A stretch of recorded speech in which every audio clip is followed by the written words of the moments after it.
Baik, bismillahirrahmanirrahim. Assalamualaikum warahmatullahi wabarakatuh. Waalaikumsalam Waalaikumsalam warahmatullahi warahmatullahi wabarakatuh.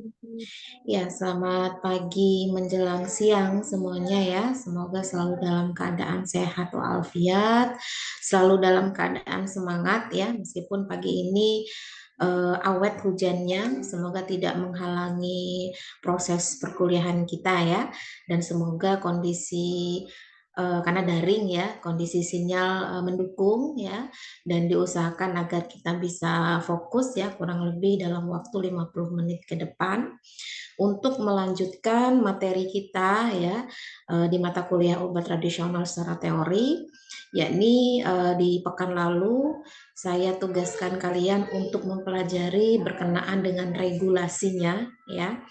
Artinya regulasi itu sifatnya memang teoritis tetapi tidak boleh kita lewatkan ya. Kenapa? Karena disitulah seluk-beluk yang berkenaan dengan segala aturan-aturan yang berkenaan dengan regulasi obat tradisional, khususnya di Indonesia. Ya, kita punya Badan POM yang mengatur semuanya ya. Jadi harapannya kalian tidak hanya cuma sekedar punya filenya, karena seringkali kita itu hanya sekedar punya file, tapi tidak membaca. Ya, oleh karena itu saya memang fokuskan untuk regulasi itu kalian harus bisa menelaah lebih dalam ya berkenaan dengan regulasi untuk obat tradisional dari awal sampai akhir. Di situ semua sudah tercantum dan sudah saya bagi ya per kelompoknya, dan per kelompok itu harus mempresentasikan untuk materi-materi yang sudah diplottingkan ya. Silakan nanti kalian sesuaikan apa yang ada di file peraturan BPOM tersebut. Insya Allah di 2 pekan lagi ya, yakni di tanggal 3 Mei, kita akan melakukan presentasi itu. Dan harapannya semuanya menguasai ya, jadi jangan sampai hanya satu saja, karena mengingat satu kelompok hanya 2, jadi satu tidak diandalkan hanya satu saja, semuanya harus saling bekerja sama dan berkoordinasi ya. Artinya jangan sampai nanti hanya dikerjakan oleh satu orang dan itu sangat membebani ya. Dan kalaupun toh memang ada yang tidak mau mengerjakan, kita profesional saja, tidak perlu dicantumkan namanya ya. Oke, untuk kali ini saya masih melanjutkan ya berkenaan dengan materi obat tradisional. Tidak ada kaitannya yang berpengaruh besar ya dengan regulasi itu, artinya kalaupun toh memang kalian belum mempresentasikan, untuk lanjut materi berikutnya tidak masalah ya, karena sebetulnya regulasi itu mau disampaikan di pertemuan berapa saja oke ya, karena berkenaan dengan regulasi atau aturan yang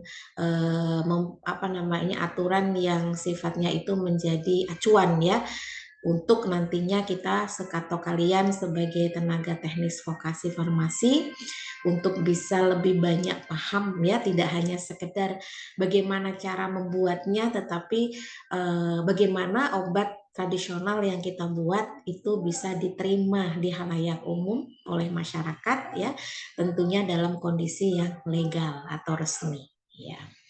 Baik, untuk pertemuan kali ini saya akan menyampaikan berkenaan dengan standar Simplicia, tanaman obat sebagai bahan sediaan herbal. Ya, nah karena sebetulnya ini semua sudah pernah disampaikan ya di mata kuliah sebelumnya, yang itu adalah mata kuliah farmakognosi. Jadi harapannya kalian tidak melepaskan begitu saja ya, karena nanti akan tetap ada materi-materi yang harus kalian ulang lagi dan tidak saya sampaikan di sini secara detail. Karena harapannya nilai kelulusan itu sudah bisa menjadi pegangan ya kalau kalian layak untuk mengambil mata kuliah lanjutan, yakni tentang obat tradisional. Nah, kenapa Simplicia ini harus terstandarkan ya? Karena kita tahu bahwasanya obat tradisional itu tidak bisa kita buat tanpa adanya bahan baku. Ya, nah bahan baku ini sifatnya sangat penting sekali. Artinya penting di sini tidak cuma sekedar ada, tetapi harus benar-benar sesuai dengan apa yang ditetapkan atau terstandar. ya. Karena kalau tidak standar tentunya akan menimbulkan hal-hal yang tidak diinginkan baik dari segi kualitas obat tradisional tersebut atau yang nantinya akan digunakan oleh banyak orang untuk tujuan kesehatan tidak akan mendapatkan kesehatan itu tadi, justru malah sebaliknya ya, justru malah menimbulkan efek negatif ya. Baik, sebelum saya banyak menyampaikan ya berkenaan dengan standar Simplicia yang mana itu adalah sebagai bahan baku obat tradisional ya. Saya mengingatkan lagi, tadi saya di awal menyampaikan jangan sampai kita hanya punya filenya saja, itu mungkin mengendap di file laptop kita atau di handphone kita saja tanpa dibaca lebih lanjut ya. Karena ini apa ya, jangan sampai kebiasaan kita untuk berliterasi itu minim ya. Karena sebelum kita melakukan banyak hal, baiknya kita membaca dulu. Ibaratnya kalau kita baru beli handphone gitu ya, atau beli alat-alat elektronik lain, sebenarnya mungkin terburu-burunya kita ingin segera menggunakan itu kurang tepat ya. Kenapa? Karena kita pasti akan mencoba untuk mencoba-coba tanpa mempelajari manualnya. Sama halnya dengan kita membuat obat tradisional. Kalau cuma sekedar apa namanya coba-coba, ya tentunya coba-coba di sini ya kalau benar. Kalau salah kan akhirnya akan menimbulkan risiko yang tidak diinginkan. Ya, artinya harus membaca dulu manualnya, harus membaca dulu sumber referensinya yang mendukung berkenaan tersebut. Tadi adalah analogi agar kita sama-sama paham bahwasanya sebelum kita bertindak kita harus mempelajari dulu prosedur-prosedur yang baik itu yang seperti apa, yang sesuai itu seperti apa ya. Nah, dalam hal ini obat tradisional itu tidak akan lepas ya. Salah satunya, saya sebut salah satu karena yang lain banyak ya. Salah satunya adalah acuan yang wajib seorang teknis kefarmasian itu punya. Ya, ini adalah apa? Farmakope Herbal Indonesia atau yang dikenal dengan FHI. Apakah harus beli, Bu? Enggak, ya. Sekarang pun kalau kalian nggak punya atau hilang filenya, download langsung dapat ya, e-book ya. Jadi tidak mesti harus membeli ya. Jadi bukan alasan lagi untuk kita tidak punya. Nah, edisi yang terakhir adalah edisi 2 tahun 2017. Kita nanti kalau misalkan ada edisi terbaru, kita akan mengikuti edisi yang terbaru. Tapi biasanya edisi ini penyempurnaan, bukan mengganti atau merombak seluruhnya. Misal ada beberapa sumber alam yang belum ada di edisi berikutnya sebelumnya, itu di berikutnya ada ya. Jadi itu adalah proses perkembangan ilmu, itu hal yang wajar ya. Jadi edisi ini sangat menentukan adanya riset-riset atau penelitian-penelitian baru sehingga perlu untuk dibukukan atau perlu dijadikan apa namanya sumber referensi ya. Nah, yang ingin saya sampaikan di sini adalah mengingatkan 3 hal, karena ini nanti erat kaitannya ya pada saat kalian mempelajari lebih lanjut berkenaan dengan obat tradisional ya. Apa saja obat tradisional tuh nanti kita akan pelajari insya Allah di pekan depan. Nah, sekarang kalian harus tahu dasar-dasarnya terlebih dahulu. Yang ini menjadi bahan baku utama yaitu simplisianya. Nah, sebelum kita mempelajari apa itu simplisia, harus tahu dulu istilah-istilah yang penting. Yang pertama adalah syarat mutu. Yang kedua istilah herbal. Yang ketiga simplisia. Ya, jadi ketiga ini semuanya tertuang dalam farmakope herbal. Jadi kalau sampai ditanya enggak tahu berarti belum pernah baca ya farmakope herbalnya. Jadi belum secara menyeluruh kalian mempelajari tentang itu. Padahal wajib ya waktu di mata kuliah farmakognosi itu kalian mempelajari dari awal sampai akhir ya. Kalau misalkan ada yang terlewat, silahkan kalian baca-baca lagi ya. Yang pertama itu berkenaan dengan syarat mutu. Apa itu syarat mutu? Ya, namanya juga mutu. Berarti apa? Menentukan kualitas dari suatu bahan. Ya, kan dalam hal ini kita bahasnya adalah simplisia, ya berarti simplisia tersebut harus memenuhi syarat. Jadi kalau menurut Farmakope Herbal Indonesia, syarat mutu itu adalah semua parameter uji yang tertera pada monografi simplisia yang bersangkutan ya. Suatu simplisia itu tidak dapat dikatakan bermutu menurut FHI ya jika tidak memenuhi syarat mutu tersebut. Nah, ini penting ini. Jadi tidak bisa dikatakan bermutu kalau tidak memenuhi syarat mutu tersebut. Tentunya mutu tidak hanya sekedar dilihat dengan mata kita ya, tetapi harus melakukan pengujian-pengujian yang memang untuk menjamin kalau Simplicia yang kita buat itu memang sudah memenuhi syarat ya. Nah, syarat mutu ini berlaku bagi Simplicia ya, yang tujuan utamanya untuk kesehatan dan tidak berlaku untuk kepentingan lain ya. Beda cerita kalau memang ada kepentingan lain itu mungkin akan disesuaikan mutunya seperti apa. Tapi di sini kita konteksnya adalah yang tujuannya untuk kesehatan dan tidak untuk yang lainnya. Yang kedua adalah herbal. Ya, apa itu herbal? Kalian kan sudah sering ya mendengar istilah herbal. Saya yakin yang ada di pikiran kalian yang terlintas ketika mendengar istilah herbal itu adalah sesuatu yang bersifat alami. Ya, karena kan sering ya kalian dengar istilah obat herbal itu kan berarti entah dari tanaman atau dari yang lain. Itu sudah benar. Ya, berarti yang terlintas di pikiran kalian itu sudah sesuai dengan apa yang menjadi acuan kita. Tapi kita perlu tahu definisi utuhnya agar kita tidak keliru dalam menjelaskan apa itu herbal ya. Jadi yang tercantum dalam FHI ya, herbal itu adalah bahan alam yang diolah maupun tidak diolah ya. Jadi mau yang diolah maupun yang tidak diolah itu disebut dengan herbal. Yang tentunya kita kembalikan tadi ya ke syarat mutunya untuk keperluan kesehatan ya. Artinya dalam hal ini memang tujuannya untuk kesehatan. Baik itu dari tumbuhan, ya, hewan atau mineral ya. Jadi ini adalah sumber-sumber alam yang ada di sekitar kita ya yang bisa dijadikan sebagai bahan baku untuk pembuatan obat herbal. Nah, herbal di dalam FHI itu ya mencakup Simplicia dan bahan olahannya. Simplicia itu artinya tuh kan bahan dasar ya, artinya yang memang belum mengalami perlakuan apapun kecuali dikeringkan saja. Beda cerita kalau Simplicia itu mau kita buat misalkan obat tradisional untuk jamu yang langsung diseduh gitu ya, atau direbus gitu. Atau mau dilanjutkan dengan tahap lain, misalkan proses ekstraksi sehingga mendapatkan produk ekstrak gitu ya. Kan sekarang sudah banyak tuh ya yang menjual ekstrak-ekstrak bahan alam yang memang itu dibentuk seperti kapsul misalkan, atau misalkan dibelikan wadah khusus misalkan seperti botol ya, yang memang itu untuk dikonsumsi untuk treatment kesehatan manusia ya.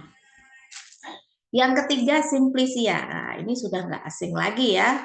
Makanya kalau sampai ada yang tidak tahu Simplicia itu, waduh, ini perlu dipertanyakan lagi ya mata kuliah farmakognosi kemarin. Ini kan sesuatu yang bersifat dasar. Nah, Simplicia sudah saya singgung di atas tadi ya, bahwasanya semua bahan alam ya, apapun itu, baik itu dari tumbuhan, hewan, air, mineral, bukan air ya, mineral atau pelikan ya kita sebut, itu yang dikeringkan. Ya, jadi bukan yang masih seger, tapi yang dikeringkan. Yang dikeringkan dan tujuannya tentu untuk kesehatan ya. Jadi yang perlu kita garis bawahi di sini adalah kesehatan, tujuannya untuk kesehatan. Ya, yang belum mengalami pengolahan apapun. Makanya tadi saya sebutkan sebagai bahan dasar ya. Kecuali dikeringkan saja. Nah, dikeringkannya ini banyak metode ya. Sebenarnya kita bebas mau memilih metode apa, sesuaikan dengan bahan yang kita pakai gitu ya. Bisa dijemur menggunakan sinar matahari ya, atau cukup diangin-anginkan saja, atau menggunakan oven ya, karena teknologinya udah canggih sekarang ya. Jadi kalau musim hujan kan susah tuh mendapatkan sinar matahari ya. Banyak industri-industri, mungkin industri rumahan yang harus menyediakan alat oven ya untuk mengeringkan bahan baku Simplicia ini. Ya, tapi tentunya ada syarat-syarat yang mesti harus diperhatikan ya, bahwasanya Simplicia ini dikeringkannya tidak boleh lebih dari 60 derajat Celcius. Ya, jadi kalaupun toh memang menggunakan oven, ya ovennya disetting jangan sampai lebih dari 60 derajat Celcius. Kalau misalkan menggunakan cahaya matahari atau sinar matahari yang mungkin kita tidak bisa mengukur, bagusnya sih kita punya ya termometer khusus untuk mengukur paparan sinar matahari, tapi kan tidak semuanya kita tersedia ya. Ya, artinya untuk supaya tidak terpapar secara langsung kita bisa menggunakan pelapis menggunakan kain yang berwarna hitam atau gelap bahasanya ya. Atau cukup diangin-anginkan saja ya. Ini khususnya untuk bahan-bahan baku dari tanaman-tanaman yang mungkin dari bentuk teksturnya itu lembek ya, gampang rusak atau mungkin tipis ya, jadi cukup diangin-anginkan saja ya. Tentunya pengeringan ini menjadi parameter keberhasilan untuk membuat bahan baku ya agar tidak mudah rusak dalam waktu jangka yang panjang. Karena tujuannya kan Simplicia ini bisa kita simpan ya, bisa kita awetkan secara alami ya, yang nantinya kita bisa manfaatkan untuk apapun itu sediaan ya, salah satunya misalkan untuk jamu ya, untuk ekstrak atau yang lain-lainnya ya. Bahkan ke arah yang lebih levelnya lebih tinggi lagi ya, ke arah fitofarmaka ya atau obat terstandar, itu juga awal mulanya ya dari Simplicia itu, tapi kan harus melewati tahapan-tahapan yang itu sifatnya adalah untuk menentukan syarat mutunya dengan pengujian-pengujian tentunya. Apalagi yang mau ke arah obat standar dan fitofarmaka ya. Artinya kita tidak boleh hanya sekedar pengujian saja secara laboratorium yang mungkin ingin melihat kandungannya bagaimana ya, tapi juga harus diujikan ke hewan uji dengan perlakuan khusus ya, atau yang kita kenal dengan istilah uji praklinis untuk melihat keamanan atau toksisitas dari obat tersebut. Ya, tentunya dengan konversi dosis ya berdasarkan berat badan. Nah, nanti kalau sudah dinyatakan oke ya, baru nanti akan diujikan ke manusia, beberapa manusia atau kumpulan atau populasi dari manusia untuk melihat bagaimana keamanannya ketika langsung dikonsumsi pada manusia. Ya, itu yang kita kenal dengan istilah uji klinis. Ya, memang perjalanannya masih sangat jauh, tapi bukan berarti tidak mungkin ya, tanpa kita berpikir yang sifatnya mengkhawatirkan ya. Yang jelas kita harus usaha untuk melakukan hal-hal kecil terlebih dahulu di awal ya, baru nanti kita bisa memikirkan tahapan-tahapan berikutnya ya. Kenapa? Karena semua butuh waktu ya, butuh skill. Jadi kalau orang yang bukan membidangi akan sulit untuk melakukan itu semua, butuh lisensi ya. Jadi nggak sembarangan orang bisa melakukan itu, butuh tempat laboratorium yang mendukung, yang tentunya semua itu harus relate dengan dana ya. Jadi memang semuanya itu butuh perjuangan ya ketika kita ingin mengembangkan suatu sumber bahan alam untuk bersejajar dengan obat-obat lainnya ya, ke arah fitofarmaka dan obat terstandar ya. Oke, kemudian nah standar Simplicia ya, ini yang kita sebut tadi sebagai bahan baku ya.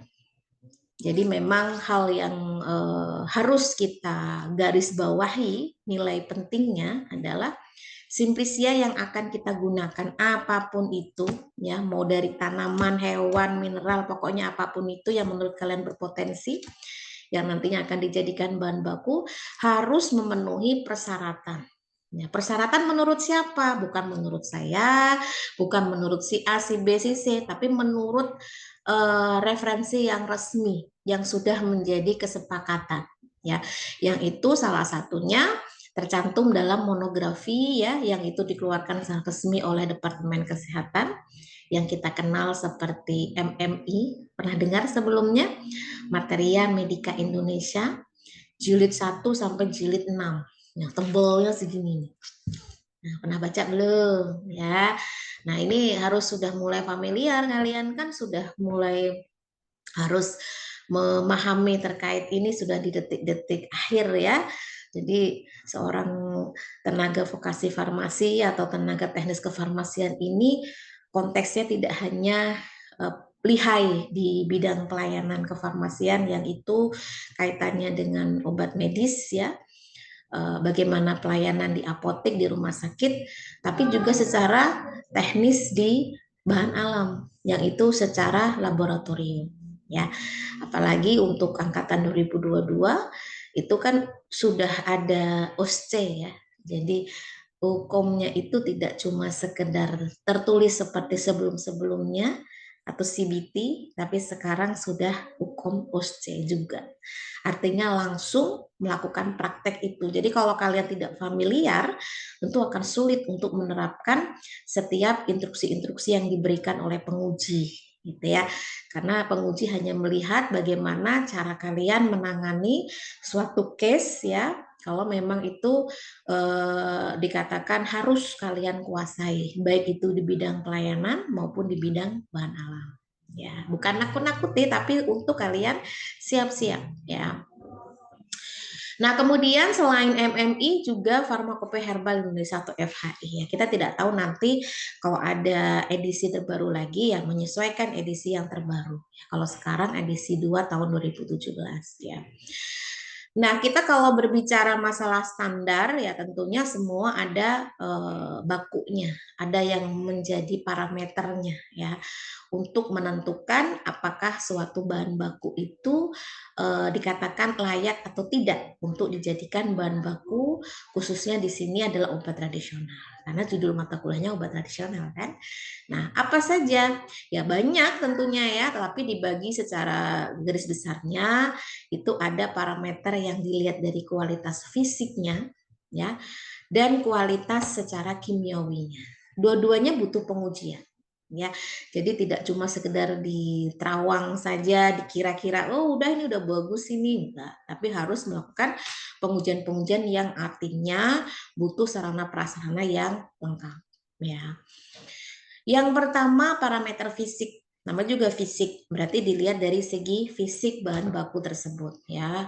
Yang jelas kalau secara fisik disebut juga simplisia, berarti memang harus betul-betul kering ya. Kondisi kering ini memang kita tidak bisa menyamakan anggapan satu orang dengan orang yang lain. Mungkin menurut si A ini udah kering, kalau menurut si B enggak ini masih basah, ini walaupun udah kering tapi juga masih ada. Nah, makanya kita tidak bisa hanya berdasarkan anggapan. Jadi kita harus mengukur, harus menghitung ya, terutama kaitannya dengan kadar air. Karena kalau kadar air ini kan erat kaitannya dengan bagaimana kita bisa menentukan suatu bahan itu sudah kering atau belum. Ya, jadi kalau kadar airnya itu sudah kurang dari 10%, berarti sudah dinyatakan kering. Tapi kalau masih lebih dari 10%, berarti kadar air dari bahan baku tersebut masih tinggi. Resikonya apa? Banyak. Yang jelas akan mengalami kerusakan. Kerusakan tentunya tidak tiba-tiba begitu saja, ya. Karena kadar air yang tinggi kan akan menimbulkan kelembaban yang tinggi juga, sehingga akan memicu apa? Tumbuhnya mikroba. Apalagi kalau belum kering sudah ditutup atau kemas ya, itu akan semakin untuk membuat mikroba itu kerasan di situ, akhirnya akan merusak ya, bisa dalam bentuk jamur, bakteri. Bu, kalau nggak kelihatan gimana? Kan mungkin warnanya sama Bu, jamur sama simplisia. Nah itu sudah menunjukkan ketidakjujuran ya sebagai seorang TTK. Ya, kalau sudah dinyatakan rusak ya sudah dibuang, dihancurkan, dimusnahkan, tidak dijadikan bahan baku. Apalagi kalau dibuat ekstrak kan udah nggak kelihatan lagi ya. Artinya dalam hal ini itulah pentingnya sumpah ya. Jadi kan kalian nanti disumpahkan untuk mendapatkan gelar AMD FAM-nya itu. Karena nggak boleh sembarangan dalam hal ini, menyangkut nyawa orang banyak, intinya seperti itu ya.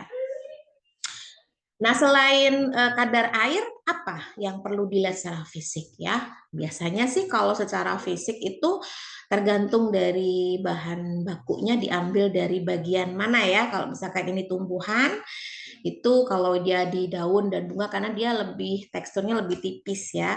Itu kalau sudah kering itu kalau kita remet atau kita remes itu dia bunyinya kemerisik ya, dan nantinya akan hancur berkeping-keping, bukan berkeping-keping ya, berserpih-serpih gitu ya.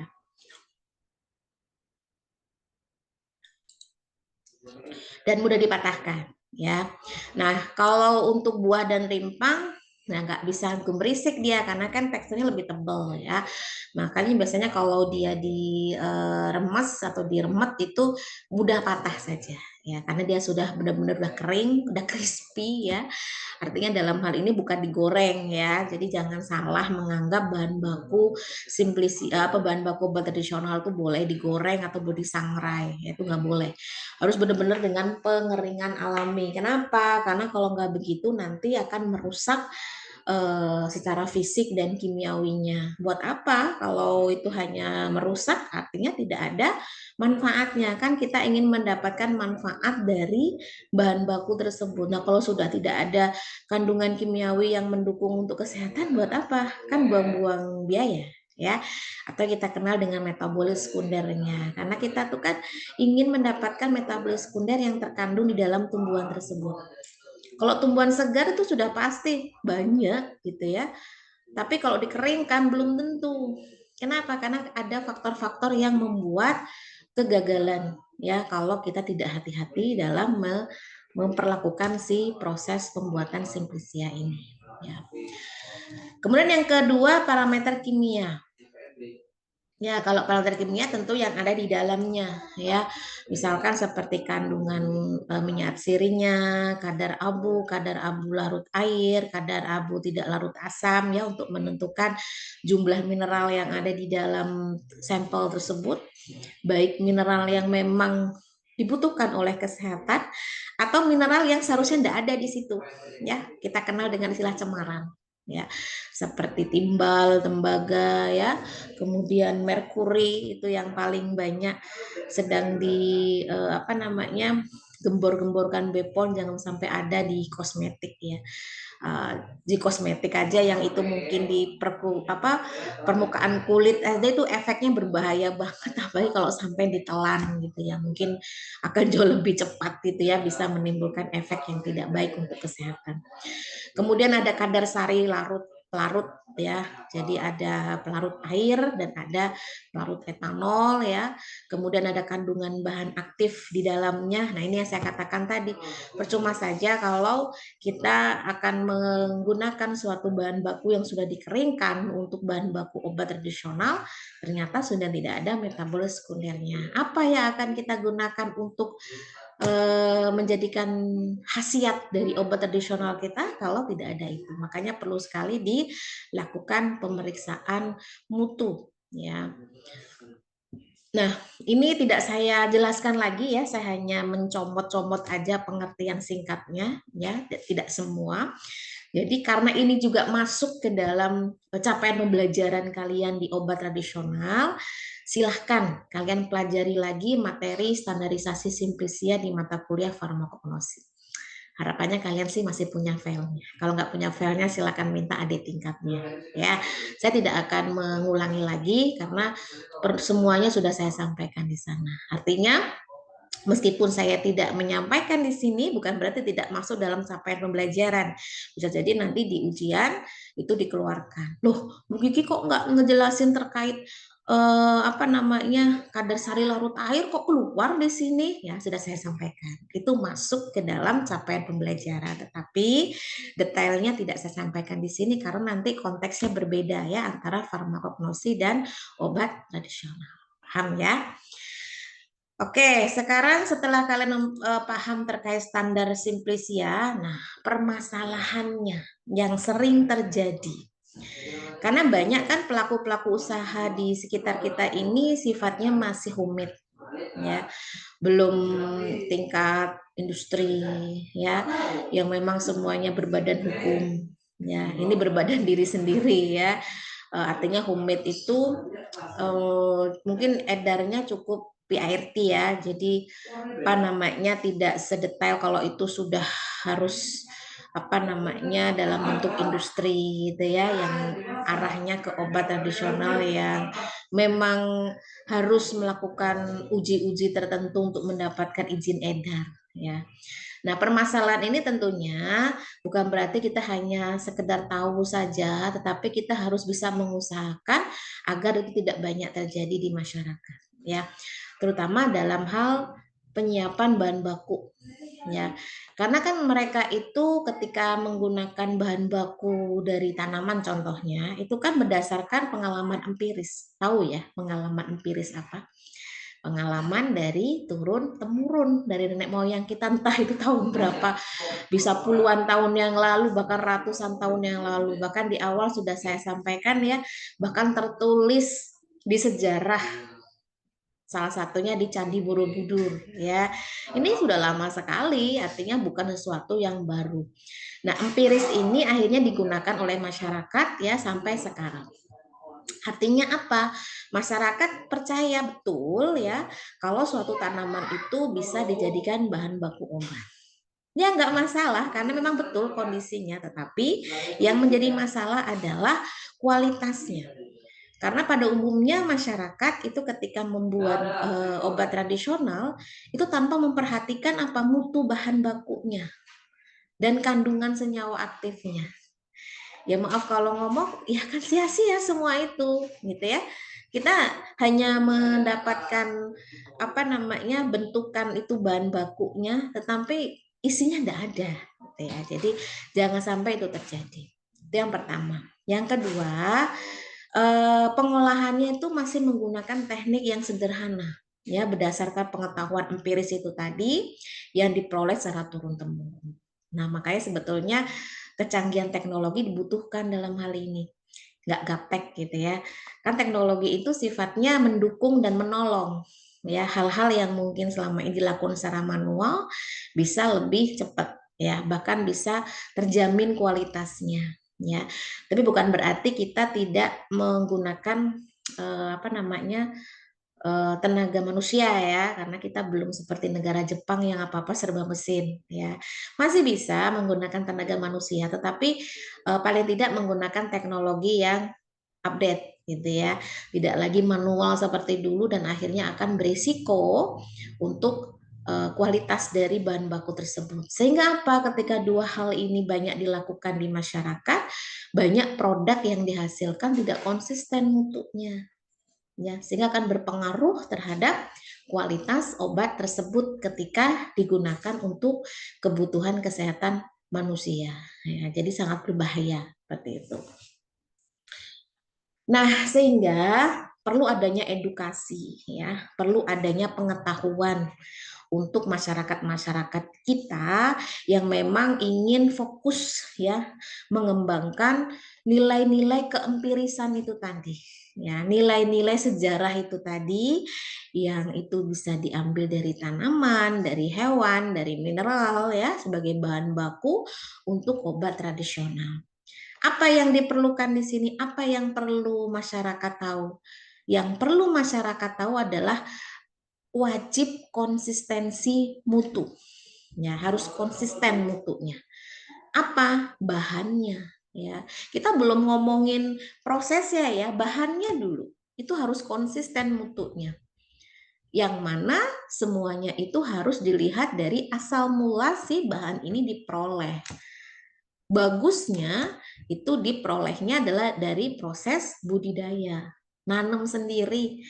Kan kalau kita nanam sendiri kan terkontrol tuh ya, proses tumbuhnya kapan, kebutuhan secara apa tuh namanya untuk mendukung si pertumbuhan tanaman ini terkontrol dengan baik. Bu, saya kan bukan orang pertanian. Satu, semua bisa dipelajari sekarang. Dua, kita tidak atau jangan terkotak-kotak hanya merasa ilmu kita saja yang diperlukan. Ya, kita harus bekerja sama dengan pihak-pihak yang lain ya, baik itu pertanian, perkebunan, bahkan dari ilmu yang bukan non-science, misalkan dari segi ekonomi, agrobisnis ya. Nah, jadi kita coba untuk membuka mindset kita, jangan sampai kita puas dengan ilmu kita. Kita harus banyak ngobrol dengan orang-orang yang memang kita pun tidak banyak menguasai terkait itu. Disitulah kita harus mencari ilmu sebanyak-banyaknya. Ya, jadi tidak hanya puas dengan ilmu yang kita miliki. Tidak ada suatu permasalahan bisa selesai dengan satu bidang ilmu, itu tidak ada ceritanya. Jadi permasalahan bisa selesai itu ketika banyak bidang ilmu yang mendukung untuk memberikan solusi. Ya, tidak hanya satu saja. Kesehatan pun gitu. Kesehatan tidak akan bisa berdiri sendiri dari ilmu kesehatan, tidak bisa. Pasti butuh ilmu-ilmu yang lain. ilmu sosial ya, ilmu hukum, ilmu ekonomi, yang lain-lainnya mungkin banyak. Ya, jadi ini saya coba untuk mengingatkan lagi ya bahwasanya kita harus open minded ya, harus buka relasi yang sebanyak-banyaknya untuk bisa kita ngobrol gitu ya, menuntaskan atau menyelesaikan masalah yang mungkin sampai saat ini belum selesai-selesai ya. Nah, kaitannya dengan bahan baku yang harus diperoleh dari proses budidaya itu, kenapa itu diprioritaskan? Ya, satu, kita bisa mengatur kontrol pertumbuhannya, karena kan kalau kita berbicara masalah pertumbuhan tidak hanya ditentukan secara internal atau tidak cuma sekedar asupan makanan saja, tapi faktor eksternal pun juga akan berpengaruh. Seperti apa? Suhu. Nah, kalau kita menanam itu sendiri, ya kerjasama lah, maksudnya bukan tanaman itu tumbuh liar lah, intinya seperti itu kita bisa mengatur suhu lingkungan tubuhnya yang diinginkan seperti apa. Misalkan suhu lingkungan tubuhnya itu harus kondisi yang tidak terlalu panas ya, atau dia butuh lingkungan yang dingin. Nah, kita harus mengusahakan tempatnya gitu. Kemudian selain suhu apa? Paparan sinar matahari ya, karena kaitannya dengan proses fotosintesis. Nah, ini baru ketersediaan asupan, misalkan air, nutrisi. Nah, itu juga mutlak ya. Kemudian yang paling penting juga apa? Periode dan waktu pemanenan. Seragam dia, kapan ditumbuhkan, kapan dia dipanen. Jadi tidak akan beda-beda antara satu waktu dengan waktu yang lain. Ya, usia dan bagian tanaman yang akan dipanen itu pun juga akan mempengaruhi kualitas, terutama metabolit sekunder yang dikandung. Nah, ingat ya, metabolit sekunder ini sangat berbeda dengan metabolit primer. Kalau metabolit primer itu sudah ada ketika dari bentuk tunas. Kenapa? Karena itu penting dibentuk ya untuk mendukung pertumbuhan mutlak. Biasanya sifatnya makronutrien ya, kayak karbohidrat, protein, lemak, sampai terbentuklah organ-organ utama yang kompleks ya. Nah, setelah dirasa sudah kompleks, dewasa, baru metabolis sekundernya muncul. Kenapa? Karena tumbuhan tidak bisa tidak terpapar oleh lingkungan. Butuh yang namanya proses adaptasi, proses perlindungan diri ya. Artinya ketika ada hal-hal yang mengancam, tumbuhan itu bisa memberikan perlindungan ya dengan metabolis sekunder yang dihasilkan. Nah, metabolis sekunder ini macam-macamnya banyak sesuai dengan golongan-golongan yang berdasarkan dari susunan kimiawinya. Tapi sebagian besar itu memiliki sifat ketoksikan terhadap makhluk hidup tertentu ya, yang akhirnya membuat makhluk hidup itu takut untuk mendekat. Lah, bahasanya seperti itu. Ya, nah itulah yang kita jadikan sebagai senjata untuk melawan jenis-jenis mikroba-mikroba misalkan, atau radikal-radikal bebas ya yang bisa mengancam keselamatan atau kesehatan manusia. Jadi sangat mendukung sekali itu metabolis sekunder. Makanya jangan sampai hilang metabolis sekunder itu pada proses pembuatan bahan bakunya. Sehingga senyawa aktif ya ketika dari awal itu sudah dikontrol proses pertumbuhan si tanaman itu akan terbentuk secara maksimal ya. Artinya tidak ada yang hilang atau jumlahnya yang sedikit. Harapannya jumlahnya atau kadarnya itu banyak ya. Kemudian kenapa kita tidak diperkenankan untuk mengambil tanaman liar atau asal comot aja yang kita tidak tahu bagaimana proses tumbuhnya? Karena kan berisiko apa? Tertukar, salah. Karena kan campur ya dengan tanaman-tanaman lain yang mungkin secara morfologinya mirip. Ya, tumbuhan itu kan bentuknya hampir mirip-mirip ya. Karakter morfologinya itu hampir sama-sama. Jadi kalau kita tidak jeli, kita anggap sama, ternyata berbeda. Jadi dalam hal ini artinya apa? Akan memberikan resiko kesalahan ya untuk menjadikan bahan baku. Dan akhirnya akan menurunkan keefektifan dalam pengobatan. Ya kalau yang kita ambil itu benar, kalau salah mentang-mentang sama. Ya kan? Nah, artinya dalam hal ini kita akan dihadapkan kondisi yang berbahaya. Kalau memang tanaman itu memang bagus secara manfaatnya sih tidak masalah. Tapi kalau misalkan tanaman liar itu justru malah mengandung zat-zat toksik yang membahayakan si pengguna bagaimana? Atau konsumennya. Nah, akan berisiko ya untuk kesehatan. Itulah kenapa biasanya sangat disarankan sekali atau direkomendasikan sekali untuk mengambil bahan baku yang memang itu dibudidayakan. Bu, gimana kalau saya membuat jamu dari kunyit sama jahe misalkan dari pasar, Bu? Nah, di pasar itu kan mereka kan berasal dari apa ya?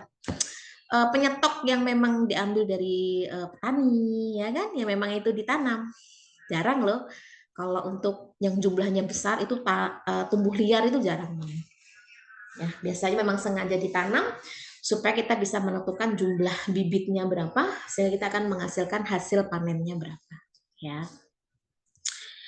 Oke, sedikit mengingatkan ya berkenaan dengan penggolongan Simplicia. Ya, ini sudah sebetulnya disampaikan di mata kuliah sebelumnya ya. Saya hanya mengingatkan saja bahwasanya Simplicia itu macam-macam bentuknya. Bukan bentuknya ya, sumbernya ya. Jadi ada Simplicia nabati ya, ada Simplicia hewani, ada Simplicia mineral ya.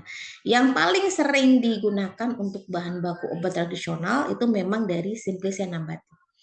Kita tidak bisa memungkiri bahwasanya sumber untuk nabati jauh lebih banyak ketimbang yang lain. Dan dia tidak overlap dengan kebutuhan pokok manusia.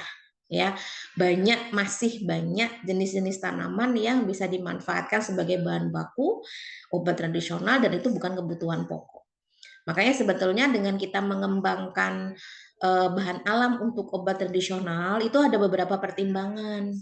Tidak cuma sekedar banyaknya, tetapi peruntukannya selama ini lebih untuk kebutuhan apa untuk manusia. Kita tahu kalau beras atau padi itu untuk kebutuhan pokok ya. Nah, itu ya jangan dijadikan bahan baku obat tradisional, rebutan nanti sumbernya. Tapi kita bisa manfaatkan yang lainnya yang sekiranya itu bukan sebagai bahan baku, bahan utama untuk kebutuhan pokok. Ya, terutama jenis tanaman-tanaman yang memang tidak banyak begitu disukai untuk sayuran ya. Misalkan tanaman-tanaman yang memang awalnya tumbuh liar, ternyata itu menyimpan khasiat yang luar biasa. Lalu kita kembangkan, kita budidayakan, kita jadikan bahan baku obat. Ya. Nah, Simplicia nabati ini ya bisa diambil secara utuh atau hanya bagian-bagian organnya saja, misalkan daunnya saja atau batangnya saja atau yang lain-lainnya. Kalau utuh kan berarti semuanya kita ambil ya, atau kita kenal dengan istilah herba, atau eksudatnya. Jadi eksudat itu ya, itu berupa apa ya, cairan di dalam sel yang itu spontan bisa keluar dari tumbuhan. Ini tidak semua tumbuhan punya ya, hanya beberapa jenis tanaman aja ya punya eksudat yang itu bisa secara alami keluar ya, misalkan seperti tumbuhan karet gitu ya, itu kan keluar secara alami dengan istilahnya disayat ya bagian batangnya gitu ya, atau yang lain-lainnya ya. Ini juga beberapa ada yang bisa dimanfaatkan sebagai bahan baku obat tradisional ya, atau getah lah kita kenalnya. Kemudian yang kedua Simplicia hewani. Ya, memang kalau Simplicia hewani penggunaannya tidak sebanyak nabati, bukan berarti jumlah hewannya lebih sedikit daripada tumbuhan, enggak. Tapi terkadang kita dihadapkan dengan kondisi yang mutlak tidak bisa kita lakukan. Satu, hewan itu menjadi hewan yang digunakan untuk kebutuhan pokok manusia. Hewan itu dilindungi. Nah, ini nggak boleh itu. Ya, walaupun mungkin punya manfaat yang besar ya untuk kesehatan. Atau hewan itu dilarang oleh kepercayaan tertentu. Itu nggak boleh. Ya. Namun biasanya kalaupun toh memang menggunakan itu diambil dari zat-zat yang dihasilkan hewan tersebut. Misalkan seperti madu, ya madu itu kan dihasilkan sama lebah, ya lebah itu bisa menghasilkan madu. Nah itu madu juga disebut sebagai Simplicia hewani. Atau ikan ya yang memang sudah banyak sekarang ya, diambil oilnya atau kita kenal dengan istilah minyak ikan ya, yang itu bagus banget untuk perkembangan otak dan jantung ya. Jadi untuk kesehatan ya, itu juga diambil atau diekstrak dari ikan. Kenapa? Karena kalau ikannya ya overlap dengan lauk ya. Makanya yang diambil adalah oilnya atau minyaknya. Kenapa mahal? Ya tahu sendiri ya. Untuk mendapatkan oil itu sama halnya dengan minyak atsiri ya. Jumlahnya banyak, itu paling dapatnya cuma sedikit gitu ya. Karena memang tidak sebanyak namanya kandungan-kandungan yang lain, tapi manfaatnya sangat luar biasa untuk kesehatan. Jadi tidak heran kalau minyak ikan itu dijual lebih mahal ya ketimbang ekstraknya ya. Kemudian Simplicia mineral ya. Jadi atau dikenal dengan pelikan ya. Simplicia yang berupa bahan pelikan atau mineral yang belum diolah, atau kalau diolah secara sederhana misalkan diserbuk gitu ya. Contohnya seperti serbuk seng, serbuk tembaga, kaolin ya. Ini adalah simplicia mineral yang memang dibutuhkan oleh tubuh. Berarti kita makan kayak gini langsung bentukannya kayak ini ya, tentunya sebetulnya dalam kehidupan sehari-hari kita sudah mengasup ya dari apa? Dari sumber-sumber makanan yang kita makan, terutama dari sayur-sayuran. Itu kan sudah banyak, atau buah-buahan yang banyak mengandung mineral ya. Atau kalau memang ingin spesifik ya berarti kita beli khusus ekstraknya ya, yang itu sebagai multivitamin ya, memang untuk menjaga kesehatan tubuh kita, misalkan untuk kalsium untuk tulang ya, atau mineral-mineral lainnya ya, magnesium atau kaolin atau tembaga yang lain-lainnya ya. Oke, itu tadi ya penggolongan Simplicia. Nah, sekarang ada faktor yang sangat menentukan apakah Simplicia yang kita bikin itu berkualitas atau tidak ya. Jadi kita harus lebih terbuka ya, kalau memang dinyatakan berkualitas lanjut ya. Kalau dikatakan nggak berkualitas ya berarti kita harus introspeksi. Berarti ada sesuatu yang perlu dikoreksi, yang memang itu kenaannya dengan prosedurnya mungkin yang kurang tepat ya. Karena kualitas Simplicia ya itu sebetulnya sudah bisa kita lihat ya. Karena ada dua faktor yang menjadi penentu kualitas Simplicia. Yang pertama adalah bahan baku yang digunakan. Kalau bahan bakunya sudah tidak beres, kenapa dilanjut gitu loh pertanyaannya. Gabut ya. Nanti ujung-ujungnya sudah habis banyak, alibinya, wah rugi besar saya. Padahal sebenarnya kita udah tahu kalau bahan bakunya udah nggak baik sebenarnya, tapi dipaksakan. Ya. Yang kedua dalam proses pembuatan Simplicia. Ini dua hal yang memang menjadi penentu keberhasilan ya. Apakah bahan baku yang kita buat itu kualitas atau tidak? Ya. Dan saling mempengaruhi satu dengan yang lain. Nah, bahan baku Simplicia ini ya tentunya banyak di antara kita itu tidak melulu membudidayakan langsung ya, bisa diambil dari tumbuhan liar, misalkan dari pekarangan rumah gitu ya, yang kita nggak tahu sengaja ngebuang rimpang jahe tumbuh gitu ya, gede, banyak, akhirnya kita gunakan ya. Karena sebetulnya ya kalau untuk kebutuhan pribadi nggak masalah, tapi kalau untuk kebutuhan yang sifatnya skala besar ini masalah, karena nantinya akan menimbulkan ketidakseragaman dari faktor-faktor yang mendukung kualitas itu tadi ya. Nah, kenapa tumbuhan liar ya walaupun umum digunakan oleh masyarakat kita itu tidak direkomendasikan untuk bahan baku itu tadi, karena mutunya tidak konsisten, beda-beda gitu ya, satu dengan lainnya itu tidak seragam lah bahasanya. Yang kedua, proses pembuatan Simplicia ya. Jadi proses dari awal ya, dari pengumpulan bahan baku sampai pemeriksaan mutunya itu harus mengikuti standar yang telah ditentukan. Adanya di mana Bu standar itu? Ya tadi di awal, bisa dari sumber yang sudah diresmikan dari MMI atau di FHI, itu sudah ada. Ya. Nah, tentunya setiap proses ini harus dilakukan, nggak boleh di skip atau nggak boleh hilangkan semuanya. Ya, jadi harus satu persatu tuh dilakukan. Ya. Nah, misalkan satu saja, ya, ada hal yang kita skip. Penggunaan suhu pada saat pengeringan. Sudah tahu suhu yang digunakan untuk pengeringan itu harus kurang dari 60 derajat. Ini nekat 100 misalkan. Bahkan mungkin digoreng atau disangrai ya. Kering sih kering, nggak gosong kok Bu, aman. Oke, aman. Secara fisik kelihatan mungkin nggak gosong. Tapi di dalamnya apa kabar gitu ya. Artinya kaitannya dengan bahan aktifnya. Sehingga ini akan merusak bahan aktif dan akan mengurangi efikasi dari produk yang dihasilkan, atau mungkin malah tidak ada manfaatnya. Ya kan, sia-sia ya, kita sudah melakukan proses berbagai tahap, hanya ada satu prosedur saja yang tidak sesuai dan kita skip, itu akan berpengaruh proses-proses berikutnya. Nah, ini adalah hal-hal yang harus kita jadikan acuan gitu ya. Jangan kita hanya tahu ilmunya, tahu teorinya, tapi kita tidak melakukannya dalam proses actionnya atau prakteknya, itu hal yang sangat keliru. Dua-duanya harus saling mendukung, baik teori maupun prakteknya atau langsung ketika diujikan. Gitu. Oke, kemudian, nah, saya mungkin sedikit